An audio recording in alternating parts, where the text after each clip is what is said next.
Yang kedua adalah zikrullah. Ingat kepada Allah. Zikir kepada Allah Subhanahu wa ta'ala. Semakin orang ingat kepada Allah, maka semakin hidup hatinya.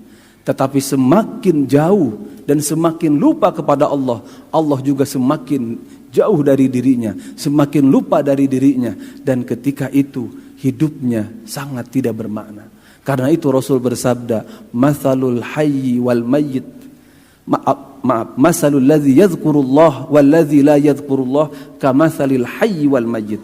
Perumpamaan orang yang mengingat Allah, orang yang zikir kepada Allah dengan orang yang tidak zikir kepada Allah bagaikan orang yang hidup dan yang mati.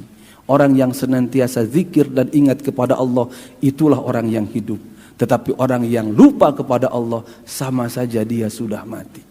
Dan yang ketiga, agar kita mempermudah diri kita untuk menghidupkan hati kita, Allah Subhanahu wa ta'ala memerintahkan kita untuk berteman dengan orang-orang yang soleh, dengan orang-orang yang senantiasa zikir kepada Allah, mengajak kita ingat kepada Allah. Ketika kita dekat dengan dia, membawa kita menjadi ingat kepada Allah Subhanahu wa ta'ala.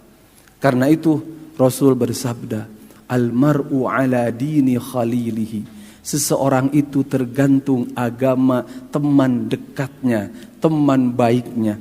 Fanzur man yukhalil. Kalau kita ingin tahu orang itu seperti apa, lihat dekatnya dengan siapa. Ketika dia dekat dengan orang soleh, maka setidaknya dia akan kebagian kesolehan tersebut. Tetapi ketika dia berdekat dengan orang-orang jahat, meskipun dia tidak berbuat jahat, tetapi kejahatan itu akan menempel pada dirinya. Betul, kita tidak boleh memilih-milih teman. Kita boleh bergaul dengan siapa saja, betul. Tetapi yang paling penting itu adalah jangan sampai pergaulan itu mempengaruhi pengaruh yang negatif kepada kita. Di antaranya menjauhkan kita dari zikir kepada Allah, mematikan hati kita.